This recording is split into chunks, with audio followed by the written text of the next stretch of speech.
Berikut pertanyaan yang menggugah pikiran. Bayangkan tiga wanita, Jessica, 19 tahun, Elizabeth, 30 tahun, dan Diana, 42 tahun. Sekilas, mereka tampak sangat berbeda. Usia berbeda, gaya hidup berbeda, tahapan hidup berbeda. Namun ada satu gagasan menarik yang sering dibicarakan orang, bahwa pada tahapan hidup yang berbeda, prioritas seorang wanita dalam hubungan dapat bergeser, terutama dalam hal apa yang dia cari pada seorang pria. Bukan sebagai aturan, tetapi sebagai pola perilaku manusia, pengalaman hidup, dan perubahan prioritas. Mari kita uraikan. Jessica, 18-22. Tahap eksplorasi Jessica baru saja memasuki masa dewasa. Semuanya terasa baru. Dia lebih sering keluar, bertemu orang baru, mengalami kebebasan, dan menikmati hidup tanpa batasan. Tahap ini menyenangkan, tetapi juga membingungkan, karena meskipun dia menikmati kemandirian, dia juga mulai merasakan sesuatu yang lebih dalam terbentuk di dalam dirinya. Keinginan untuk koneksi emosional. Ia melihat pasangan di media sosial, gaya hidup romantis di media sosial, hadiah, perhatian, perjalanan, dan kasih sayang. Dan tentu saja, ia menjadi penasaran untuk mengalami hal itu juga.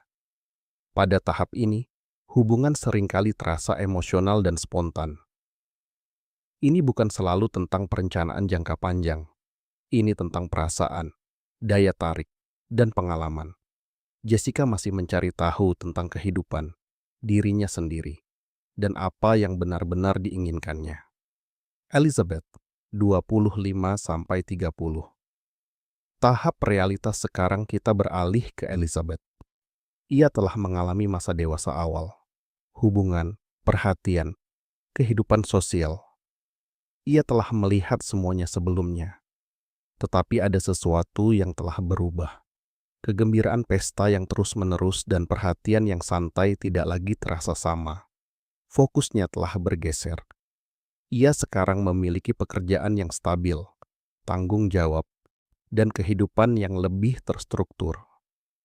Teman-temannya menikah, membangun keluarga, dan menempuh jalan hidup yang berbeda. Dan perlahan, ia mulai mengajukan pertanyaan yang lebih dalam kepada dirinya sendiri. Apa yang sebenarnya saya inginkan dalam jangka panjang? Dengan siapa saya ingin membangun masa depan?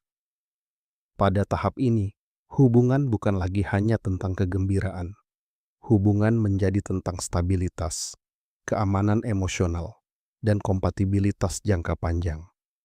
Elizabeth sekarang melihat kehidupan melalui lensa yang lebih praktis, memikirkan kemitraan, komitmen, dan kehidupan keluarga di masa depan. Diana, 38-45. Tahap refleksi.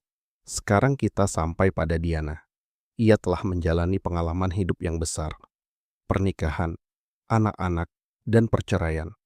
Ia telah melihat kedua sisi hubungan. Cinta, tantangan, kemandirian, dan membangun kembali kehidupan. Sekarang fokusnya berbeda lagi. Prioritasnya bukan lagi tentang kegembiraan atau eksperimen. Prioritasnya adalah tentang kedamaian, persahabatan, dan stabilitas emosional. Ia menghargai ketenangan daripada kekacauan.